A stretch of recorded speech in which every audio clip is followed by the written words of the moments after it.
DYKB Bacolod, DYKC Cebu, DXKS Surigao, DXKD Dipolo, DXKO Cagayan de Oro, DXKT Davao, DXKP Pagadian, DXXX Zamboanga, DXDX General Santos. I'm Pia Ontiveros. Welcome to Newsnight, where we go above and beyond the headlines. Tonight on the program, President Duterte had strong words for China for its recent illegal acts in the West Philippine Sea. He called out the nation before leaders of other Southeast Asian neighbors. The government again rolls out COVID-19 booster shots, this time for senior citizens and immunocompromised individuals. And another milestone for world-famous Korean group BTS. The group is the first Asian act to win Artist of the Year at the American Music Awards. Days after the Chinese Coast Guard blocked and fired water cannons at Philippine boats in the West Philippine Sea, President Duterte has called out Beijing over the incident in a special summit with the Asian superpower and other neighbors in the region. Mr. Duterte, who rarely rebukes China, says the rule of law is the only way out of the dispute. China, which claims almost the entire South China Sea, meanwhile says it will not bully smaller countries and will always be a good friend and partner of ASEAN member states. As our Tristan Odaldo tells us, the Philippine government has the support of other nations. President Rodrigo Duterte slams the Ayungin Shoal incident where 3 Chinese Coast Guard vessels blocked and fired water cannons at Philippine supply boats on November 16. In a summit between Beijing and the Association of Southeast Asian Nations, or ASEAN, the president expresses concerns on the incident and calls on parties to exercise restraint. Mr. Duterte adds that the issues on the South China Sea cannot be solved by force. We abhor the recent event in the Ayungin Shoal and view with grave concern other similar development. This does not speak well of the relations between our nations and partnership. The president also urges China to stay committed in finalizing the code of conduct in the South China Sea. In the same special summit, Chinese President Xi Jinping said, quote, joint efforts are needed to safeguard stability in the South China Sea and make it a sea of peace, friendship, and cooperation. But China previously accused the Philippines of trespassing. Meantime, Defense Secretary Delfin Lorenzana says that the supply boats resumed their mission and are expected to arrive in Ayungin Shoal tomorrow. Lorenzana adds that Chinese Ambassador Wang Zhilian assures that they will no longer interfere with the mission. In an interview with CNN, Philippines Western Command Chief Vice Admiral Ramil Enriquez says that it took some time to repair the boats following the encounter with the Chinese Coast Guard. Always do it by air. Kaya lang malilimit. Actually, tinanong ako kahapon nung isang senior officer, bakit hindi nyo padala ng helicopter? May dala kasi tayong malalaking bagay tulad nung mga tangke ng gasol na hindi na magkasya doon sa chopper. So, the most economical and viable option that we have is by boat. Westcom adds that based on their monitoring, only 2 Chinese Coast Guard vessels remain in Ayungin and there has been a significant decline on the number of Chinese militia boats in the area. Other countries show their support to the Philippines following the Ayungin Shoal incident. The United States, Japan, Australia, Canada, France, Germany, and the European Union say that countries must comply with UNCLOS and uphold the 2016 South China Sea Arbitral Award. Tristan Odaldo, CNN Philippines.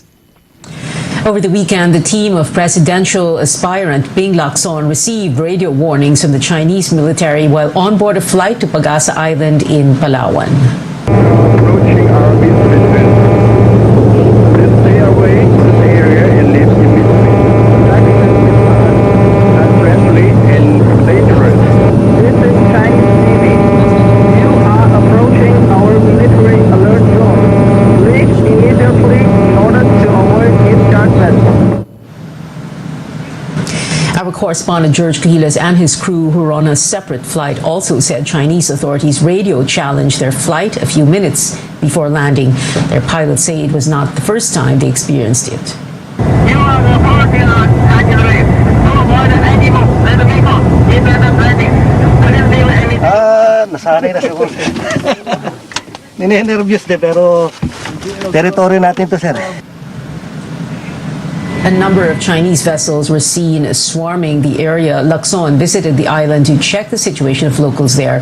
The presidential hopeful earlier said the country should not be a pushover in its own territory and that apart from filing diplomatic protests, the Philippines should ally with powerful nations.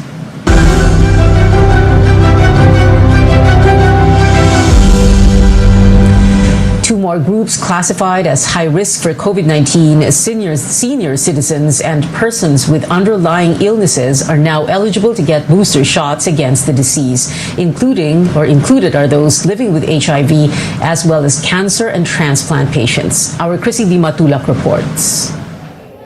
Leah Junicio is a retired healthcare worker.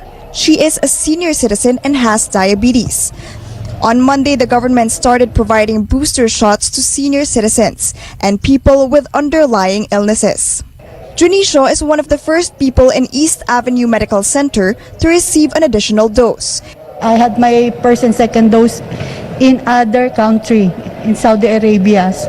So I need the booster shot. Kasi parang feeling ko yung vaccine medyo humihina na. Booster shots are administered 6 months after the completion of doses. Senior citizens and people who have weak immune system can choose if they will be getting the same vaccine or a different brand. Dr. Nina Gloriani of the Vaccine Expert Panel meantime warns that those who will choose a different brand of vaccine are at risk of having more side effects.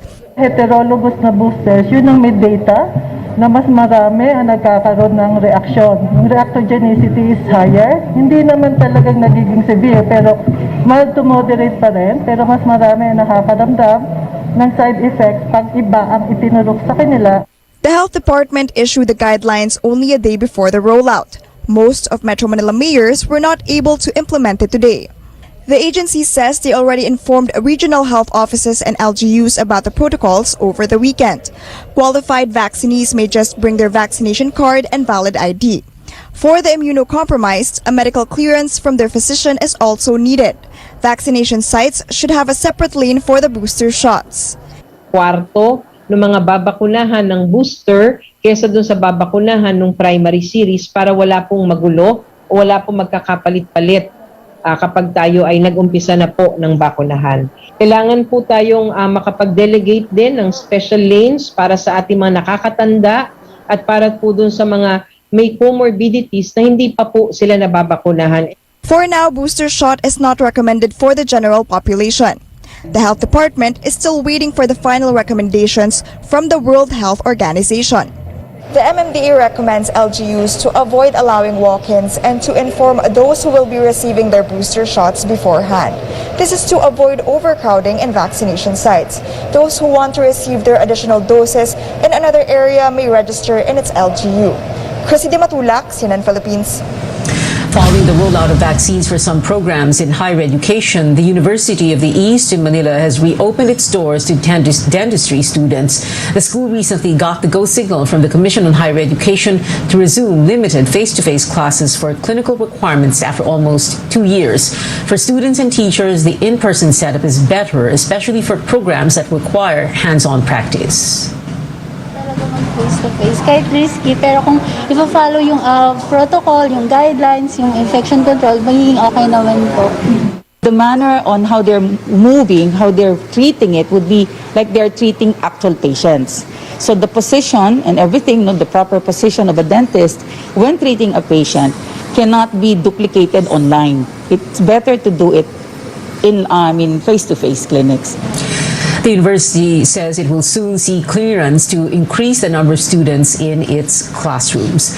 The Philippines sees yet another drop in daily new COVID-19 cases. The Health Department reporting 984 new cases today, bringing the nationwide tally to over 2.9 million. This is the second time in less than a week that the country recorded less than 1,000 cases. Total recoveries stand at 2.76 million, while over 47,200 people have died of the disease. Yesterday, the country saw more than 2,000 new cases for the first time in 11 days. But Octa research fellow Dr. Guido David says the higher number was only due to backlogs. He adds daily cases may even drop to around 500 by year end, but he did not discount the possibility of another surge. The DOH reminds the public not to let their guard down and still observe minimum public health standards. It also appeals to those who still refuse to be vaccinated to get their COVID-19 shots. Up ahead, oil companies announce a rollback in fuel prices. How cheaper will gasoline or diesel be starting tomorrow? And K-pop sensation BTS is Artist of the Year at the 2021 American Music Awards. Details next on Newsnight.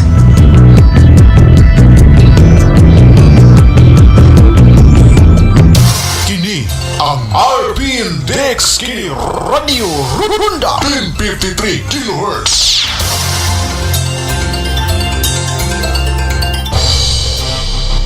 Quincentenary Faith Rewind. Ferdinand Magellan died in the hands of Dato Lapu-Lapu in the Battle of Mactan. Spanish navigator Juan Sebastian Elcano took command of the voyage, which finally reached the Spice Islands. To date, the expedition is also known as Magellan-Elcano Expedition. KBP marks 500 years of Christianity and visitation. Honorable Angel Halusos Carion, Batanon, Buutan of Malagaron, City Councilor of the Pitan City, Chairman, Committee on Tourism, Committee on Labor, Committee on Child Welfare and Development. Honorable Angel Halusos Carion, Batanon, Buutan of Malagaron, City Councilor of the Pitan City.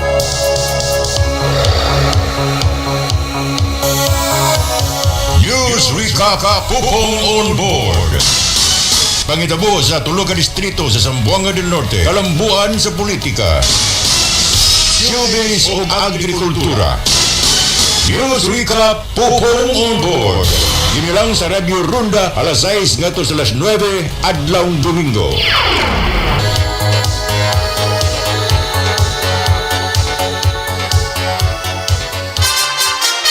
RPN Dex Kini Radio Runda 1053 kHz. Na mag-sponsor ng iba pang pamilya para sa kanilang Pure Foods Noche Buena. Mula sa halagang 800 pesos, maaari na tayong magbahagi ng Pure Foods Fiesta Ham, Tender Juicy Hotdog, TJ Spaghetti Sauce. Your new favorite viands are also now made ready to eat by Pure Foods. Crispy fried chicken, albereta, kare-kare, and many more. Your Noche Buena can be ready in as little as 15 minutes. Wow! Bilis! Isang kompleto at masayang pagdiriwang ng Noche Buena ang naghihintay para sa inyo at para sa pamilyang re-regaluhan ninyo ng Pure Foods Noche Buena Pack. Ito ay mahahanap sa San Miguel Foods website. Magtungo sa thehub.sanmiguel.com.ph. Let us continue the spirit of Christmas giving so more of us can celebrate the season. Sama-sama po tayong magdiwang ng Pasko! Buo ang Pasko sa Paskong Pure Foods!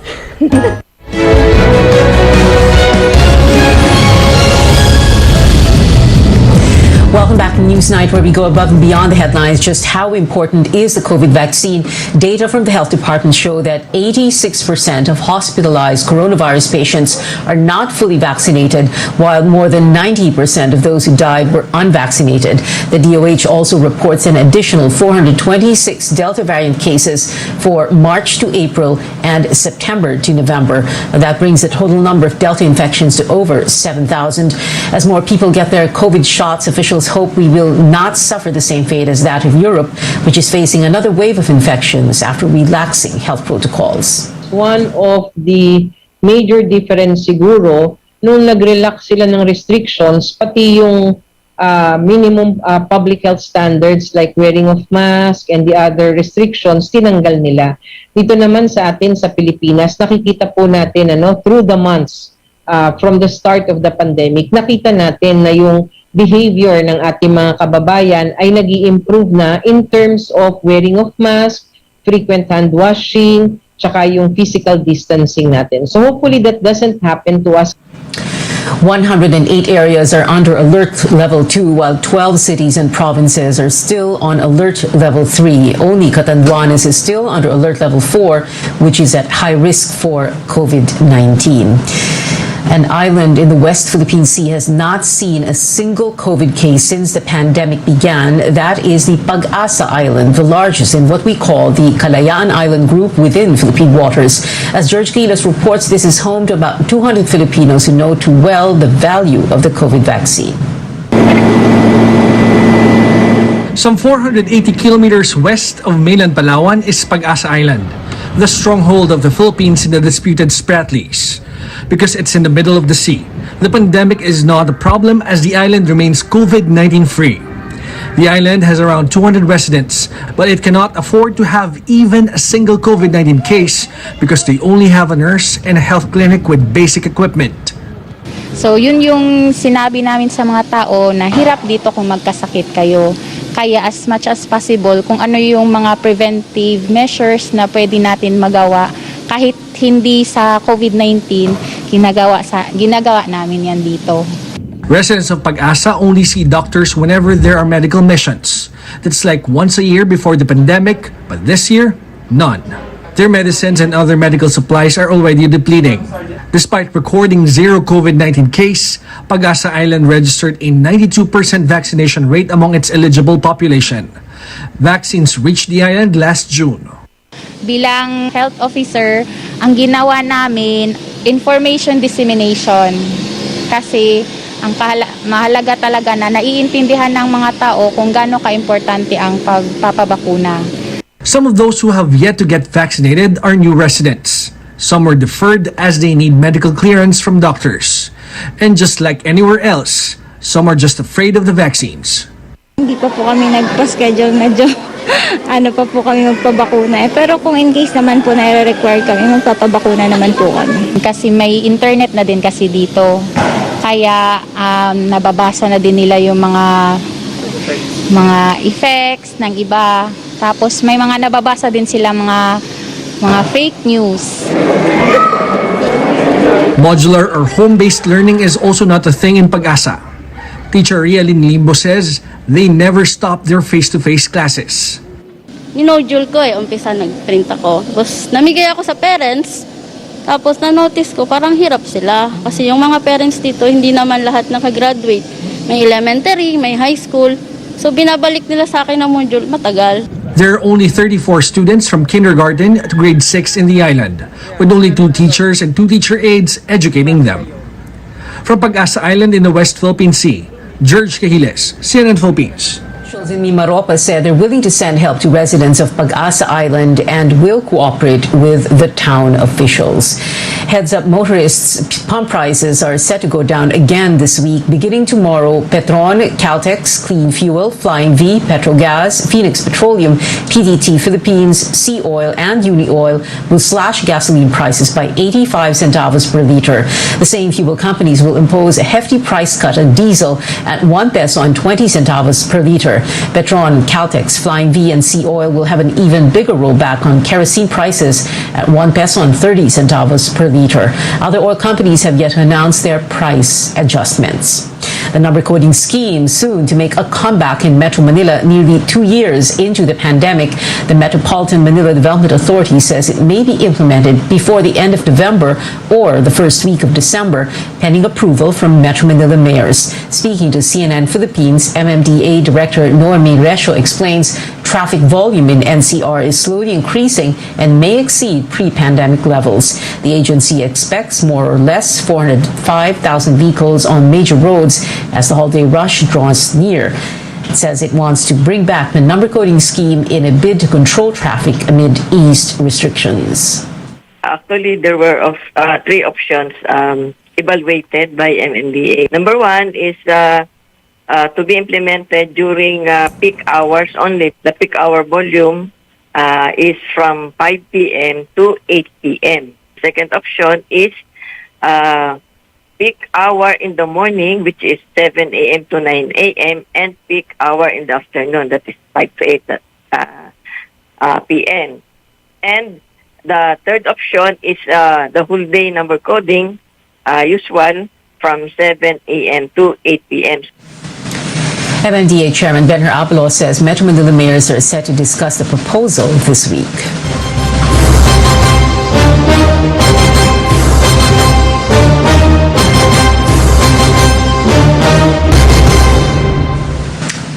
Petitioners asking the Commission on Elections to reject presidential aspirant Bongbong Marcos's response to their petition to cancel his candidacy.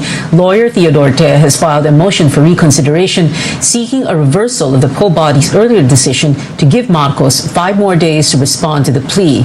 Marcos's team filed a response Friday where they claimed the presidential aspirant has all the qualifications to vie for the top post.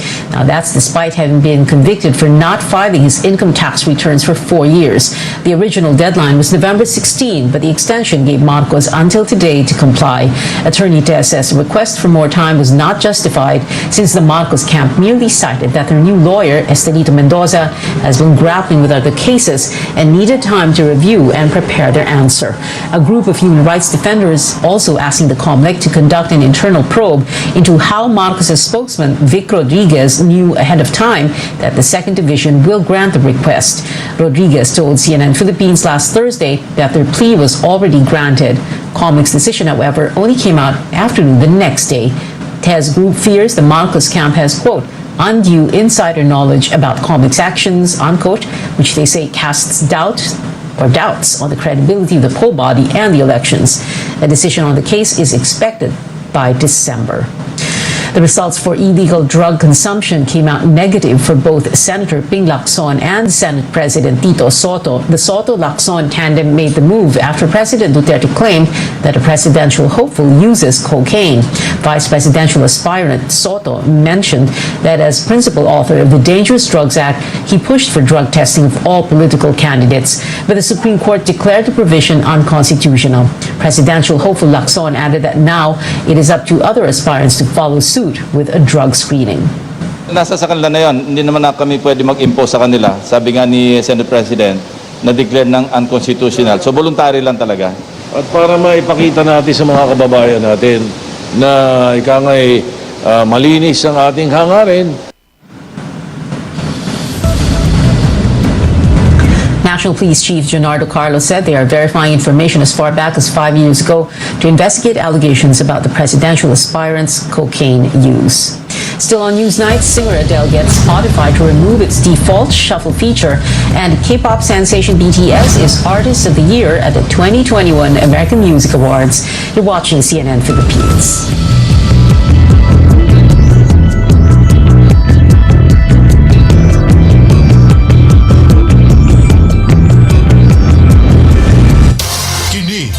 RPN DXK Radio Runda 1053 kHz.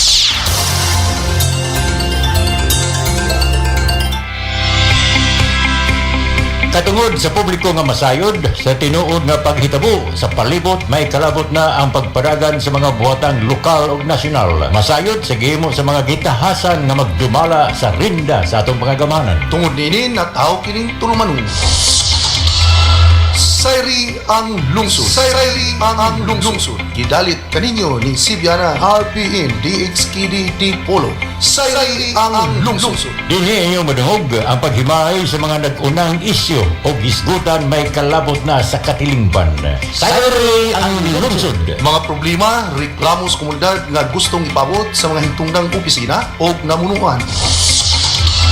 Sayri ang lungsod. Inyong madungog dinhi lamang sa inyong bisaligang RPN DXKD Radio Runda Dipolog 1053 sa dial sa inyong mga radio. Sayri ang lungsod. Makita usab sa inyong official Facebook page sa RPN DXKD Dipolog, YouTube o Twitter. Please subscribe, like, share, and follow. Sayri ang lungsod. Sayri ang lungsod. At ang paminawa ug sunda kanunay matag adlawng Domingo alas 9 ngadto sa alas 11 ang takna sa kabuntagon ang inyo ug atong tulmanon. Sayri ang lungsod. Sayri ang lungsod. Buhagay sa Radio Ronda matag adlawng Sabado. Buhagay sa Radio Ronda. Ang buhagay sa Radio Ronda inyo nang mabati matag Sabado sa may alas 6 ngadto na sa alas 9 sa buntag. Next KD 1053 kHz.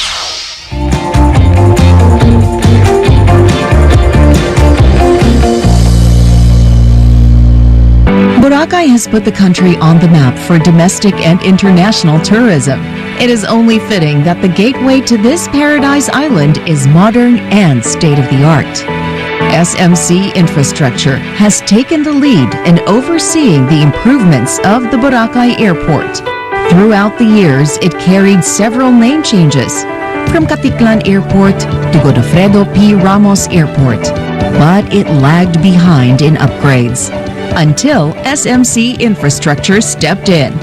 Now the current and long-term developments include the construction of an international airport passenger terminal. SMC Infrastructure also extended the existing runway to better serve bigger aircrafts. From 950 meters, it now stretches up to 2,100 meters long, keeping passengers happy and satisfied as they escape into the relaxing beaches and waters of Boracay.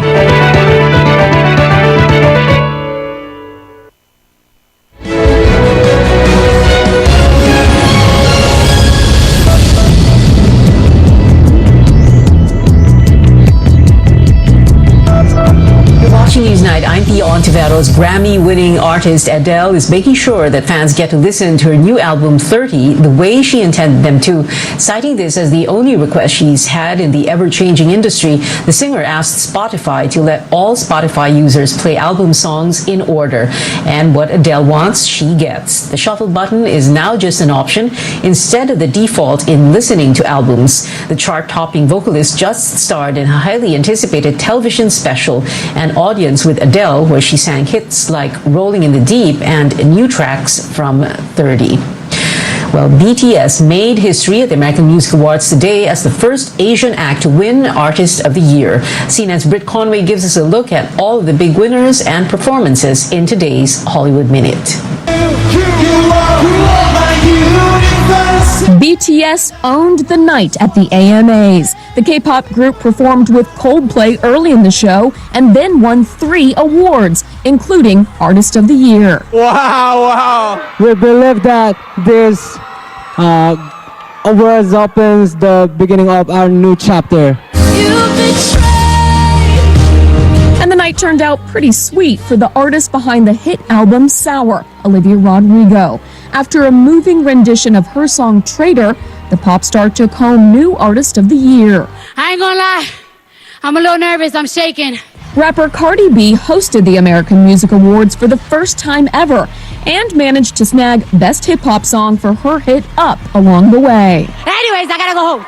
Representing Boston. There was a blast from the past when the show held the Battle of Boston, featuring boy bands from Beantown, New Kids on the Block, and New Edition. The evening wrapped with another performance from the big winners, BTS. I'm Britt Conway reporting. Like BTS, fellow Artist of the Year nominee Taylor Swift also won in major categories at the AMAs. Swift took 2 trophies, including Favorite Pop Album for Evermore. With these wins, she extends her reign as the AMA's most awarded artist, even for 4 years now. Despite her absence from the show, another big winner is Megan Thee Stallion. The 26-year-old snagged top prizes in her genre, including Favorite Female Hip Hop Artist. She tied with BTS and fellow rapper Doja Cat for biggest winners of the night, grabbing 3 awards each. It is 33 days before Christmas, and that is it for tonight. Join me again on News.ph at 7 p.m. I'm Pia Ontiveros for Newsnight, where we go above and beyond the headlines.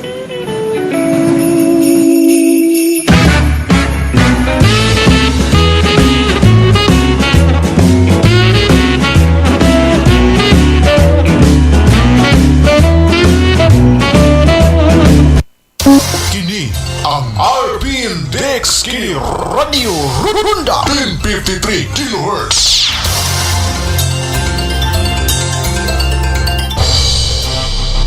Quincentenary Faith Rewind. The image of Santo Niño may have come from Michelin Flanders, now part of Belgium. There are surviving images that resemble the one in Cebu from 16th century Flanders. King Charles I of Spain grew in Flanders and must have obtained and given images of the Santo Niño for the expedition. KBP marks 500 years of Christianity and this station. Sa panahon ng pandemyang ito, mahalagang manatili tayong physically at mentally healthy. Kung ikaw ay may karamdaman ng takot, pagkabahala at pangamba, kausapin natin ang ating mga mahal sa buhay at ituon natin ang ating atensyon sa mga bagay na makatutulong sa ating kalusugan. Maaari ring sumangguni sa 1553-0917-899 usap 8727 o 027989 usap 8727. Mental health ay pangalagaan. Tara, usap tayo, kaibigan. Dapitan City Councilor Jezebel Bing Balisado, konsehal sa Dakbayan sa Dapitan nga dali duulon og maabibihon sa iyang mga katawhan. Konsehal Bing Balisado maluluyon og matinabangon sa tanang higayon. Konsehal Bing Balisado sa Dakbayan sa Dapitan. RPN Radio Philippines Network DXKD Dipolo Radyo Ronda Member kapisanan ng mga broadcaster ng Pilipinas.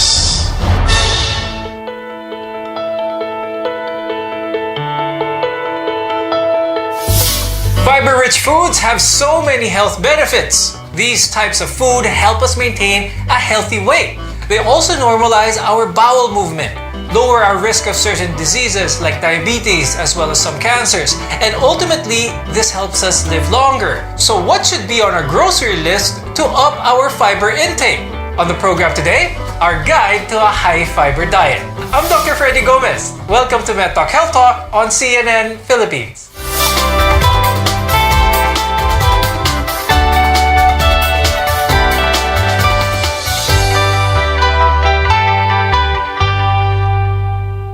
We all know that whole plant foods are good for us. This is primarily because they're high in fiber. Fiber is a non-digestible carbohydrate that plays a vital role in our health. Our guests are here today to tell us more about this. With us is Dr. Luis Abola. He's a gastroenterologist and the chief of gastroenterology at UERM. Also with us is Jake Brandon Andal. He's a registered clinical dietitian from the Philippine Society of Nutritionists Dietitians. We've mentioned a few of the benefits of having a high-fiber diet, but there's so much more to this. I'll start first with Jake. Can you tell us about some other benefits of having a high-fiber diet? Yung pagkonsumo ng fiber ay nakikita natin sa mga pag-aaral na madaming mga posibleng benepisyo. Ngayon nakikita natin na madami silang possible benefits tulad ng sinabi ko, pagpapababa ng kolesterol, pagpapababa ng asukal, at ngayon sa mga bagong pag-aaral nakikita natin yung role ng fiber sa pagpapababa ng inflammation, dulot ng mga sakit, at pati sa mental health, meron din silang mga possible benefits. Constipation o yung paghirap sa pagdumi is one of the most common digestive problems. And when we're feeling constipated, the best advice we get is to eat high-fiber foods such as green leafy vegetables, maybe beans and some fruit, just to name a few.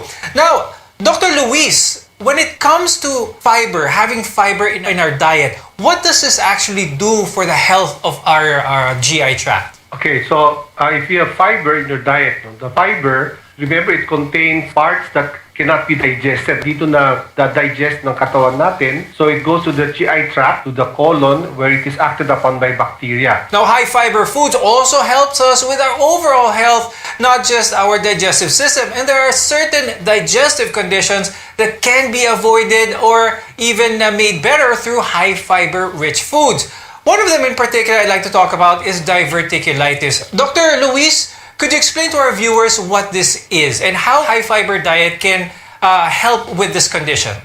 So, diverticulitis is an inflammation of a diverticle. No? So, pag walang inflammation, we call this diverticulosis. So, yung diverticle, yung lumolobo yung outside, yung pinakalabas ng parte ng large intestines natin. And this is caused by high pressure. Pag may high pressure sa colon, especially let's say kung constipated ka and you start straining because of the inherent weakness of the colonic wall, nagbaballoon out siya. Ngayon pag may diverticles ka na, diverticulosis, mataas ang risk of diverticulitis, and not only diverticulitis, but it's also a common cause of hemorrhage, of lower GI bleeding. Okay. Now, a high-fiber diet can also lower our risk of colon cancer, which is one of the leading types of cancers around the world. Dr. Luis, pag-usapan naman natin ito because I think it's important for Filipinos to know about the risk of colon cancer. What we've noticed also in the Philippines is that we are getting more colon cancer patients, and this is because we are transforming into a Western diet. No, we're eating less fiber and eating more meat, no, red meat especially. So, so I encourage my patients, no, to have a high fiber diet. Now, there are other conditions prevalent in our country that fiber can help protect against. For one, a high fiber diet can actually lower cholesterol levels. And according to studies, 1 in 2 Filipinos have high cholesterol. So there's a big chance na yung kasama niyong nanonood nito ay may high cholesterol. Jake, how does this work? Paano nakakatulong ang fiber sa pagpababa ng cholesterol? Kapag tayo ay kumukonsumo ng soluble fiber, ito ay parang nagiging gel-like structure sa ating sikmura. At itong gel-like structure na ito ay magpapaiwas ng absorption ng ating cholesterol. At yung ating bile na kinakailangan din sa pagsipsip ng cholesterol ay kanya ding pinipigilan yung function. So, ibig sabihin, nagkakaroon na talaga ng pagbawas sa ating pagsipsip sa cholesterol. Tandaan natin na ang cholesterol, even if it is an essential nutrient, ay kinakailangan lang sa napakaliit na amounts dahil ang ating katawan ay may kakayahan na mag-resynthesize o gamitin natin yung ating inherent cholesterol. Kaya ang pangangailangan sa isang araw ay napakakonti. At kung titingnan natin yung ating dieta, kadalasan ito yung mga matataas sa processed foods na also mataas sa high cholesterol. Sa pagdami ng pagkonsumo ng cholesterol sa pagkain, maaaring ito ay magdulot din ng pagtaas ng cholesterol sa dugo. At dito papasok yung role ng fiber doon nga po sa pag-iwas ng pagsipsip nito. Okay, and as just a reminder for our viewers, all of this, a good fiber diet, should work in conjunction with the maintenance medications that your doctor gives you. Now, a high fiber diet can also help control blood sugar levels. Here in the country, ang dami nating Filipinos na merong diabetes. Over 6 million Filipinos at that. And many more are actually pre-diabetic. Dr. Luis, could you explain to our viewers a little bit how having a high fiber diet can help those, especially those who are pre-diabetic? So it prevents the absorption of cholesterol as well as glucose, so that you do not get an increase of your blood sugar. So it's still the same mechanism as mentioned in preventing the absorption of cholesterol. Okay. Now, for those of you looking to shed those extra quarantine pounds naman, high fiber foods are known to help with weight loss. Jake, how do these foods affect our weight? Naku, ito pa yung isa din sa mga wonders of fiber because, again, like what I mentioned earlier, when we consume fiber, nagbibigay siya ng bulk sa ating pagkain. And that bulk can actually promotes early satiety or madaling pagkabusog. So if we will compare 2 plates, one having your standard ulam and then white rice versus a plate with brown rice and then your high fiber vegetables and fruits, makikita natin na mas nakaka-induce ng pagkabusog yung may mataas na fiber. Dahil nga nagbibigay siya ng bulk na iyon. Now, we've been talking about a high fiber diet for those who have certain conditions, high cholesterol, hindi masyado maganda ang blood sugar, but a high fiber diet can actually also benefit those with no problems and who are considered normal. This can actually make you live longer in general. Dr. Luis, how can a high fiber diet or a diet good in fiber make someone's lifestyle good overall? It prevents it decreases your risk of developing high cholesterol, reducing your blood sugar, and it helps you keep your ideal body weight. No? So it prevents you from gaining so much weight na mas madali kang mabubusog, and it's also nutritious naman. No? It contains all the required micronutrients that you will need also. Now, when choosing high fiber foods in the grocery store, keep in mind that not all fiber is created equal and there are different kinds of fiber depending on their water solubility. Now, we've been talking about this also, soluble fiber, insoluble fiber. Dr. Luis, explain mo sa mga viewers natin exactly kung anong difference nitong dalawa. Pag soluble, ibig sabihin, if you put it in water, it dissipates. Pag insoluble, it does not dissipate. So, and they are both called, your soluble and insoluble fiber are both dietary fiber. Yung mga soluble fibers will be your fruits, your nuts, whole wheat bread. Tapos yung insoluble fibers will be more of your grains, your oats, wheat bran, mga ganon. Okay. So both of them are helpful actually. So you need healthy amounts of both kinds of fiber in order to have a well-balanced diet. So how much fiber do we actually need? And how much fiber is actually too much? We'll discuss this after a short break. Stay with us here on Med Talk Health Talk. You're watching CNN Philippines.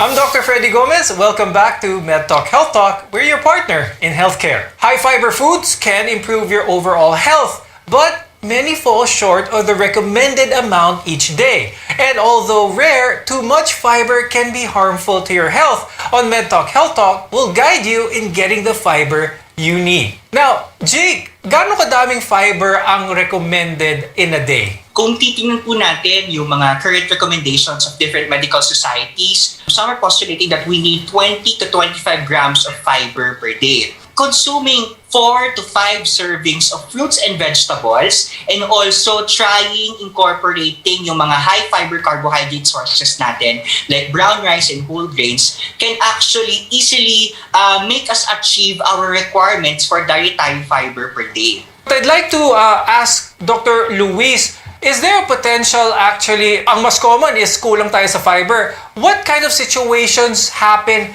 when someone eats too much fiber, and what could happen to that person, Dr. Luis? Well, too much fiber will cause some symptoms like bloatedness and some abdominal discomfort. Kasi, remember, as I mentioned, yung fiber is not digested, it's not really broken down, so it's acted upon by bacteria, and the bacteria actually ferments this, and so you produce a lot of gas. So yung mga iba may complain, no? Once they start taking fiber diet, they will start having bloatedness, abdominal cramps. So what you can do is just parang unti-unti mo lang umpisahan, no? Unti-unti mo lang umpisahan hanggang ma-reach mo yung tolerable level mo. Not wag bigla mag-binge ng fiber, but I mean 30 grams, 20 to 25 grams is the required, and going beyond that may not be helpful anymore. It's best to check with your doctor and talk about the symptoms that you are feeling. Now, Jake, it's best always to get your fiber from your food, no? But how about for some people, are supplements recommended in cases such as this? Would you recommend that? Yung too much fiber intake can cause constipation, gastric upsets, and just to add to the discussion, it can also decrease your mineral absorption, calcium and iron, so such as we see in patients with very high fiber intakes, nagiging anemic din sila and at risk for osteoporosis. Now, when do we observe too much fiber intake? We observe too much fiber intake for patients who take supplements without medical and nutrition advice from a professional. Bear in mind that these nutritional fiber supplements are concentrated. The doses can already be 20 grams per serving. No? So if a patient would consume 2 or 3 times of that specific supplement, then the intake would be 3 times the recommended. So this is something that we try to make the patients avoid. Supplements are there. It can help patients for those who experience constipation and etc.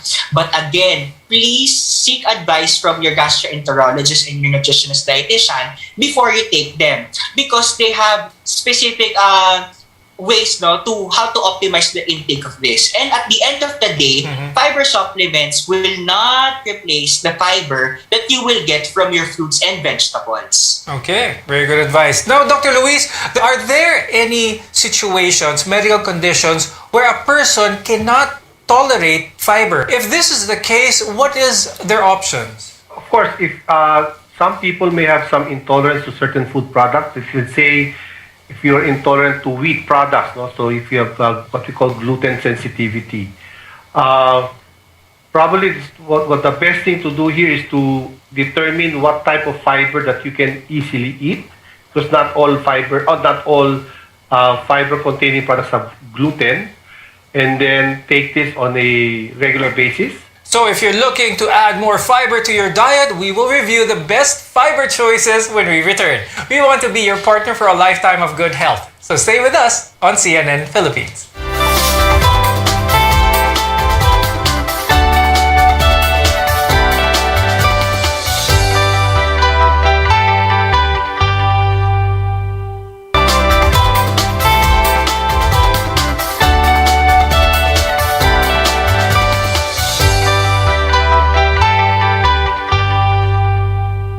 Today, we'll walk you through your high-fiber grocery list. I'm Dr. Freddy Gomez, and this is MedTalk Health Talk, where your healthcare always comes first. Jake, what are the best high-fiber foods to incorporate in our diets na madaling makita naman sa grocery store ng ating mga viewers? So ito mga basic recommendations no na pwedeng i-take down notes natin ng ating mga manonood. Unang-una, kapag po kayo ay bibili ng mga biskwit, mga tinapay at iba pang mga food products, tingnan natin yung mga health claims na may nakalagay na fiber-enriched o high in fiber. Ibig sabihin nito, pwede siyang magbigay ng malaking portion ng fiber na pinakailangan nyo sa isang araw.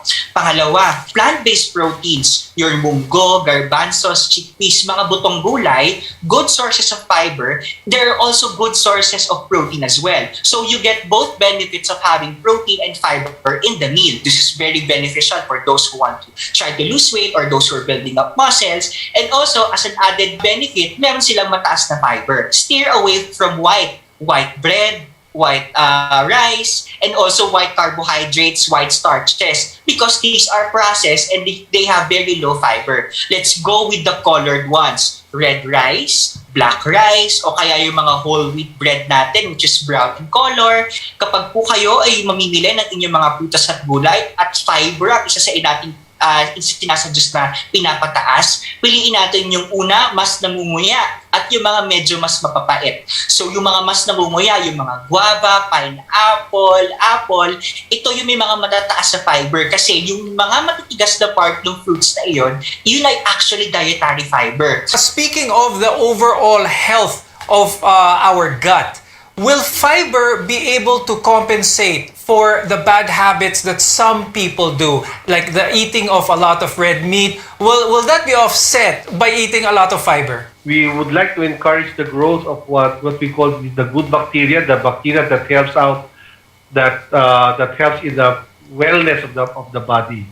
So probably if you cannot get out of red meat, probably you should have more fiber rather than red meat.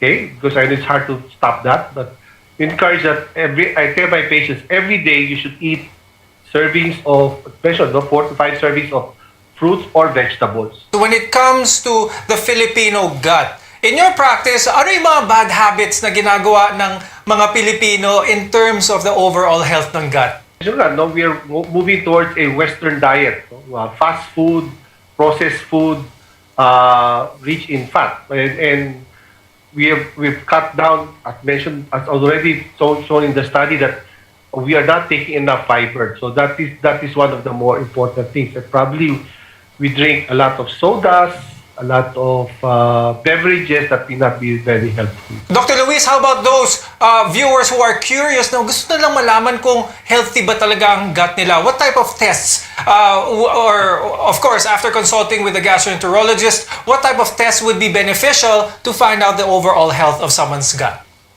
Well, the basic is just really to do a stool exam. From the stool exam, makikita kung if there are any bacteria or if there's any fat globules. Kasi pag may fat globules, ibig sabihin nagkakaroon ng fat malabsorption na.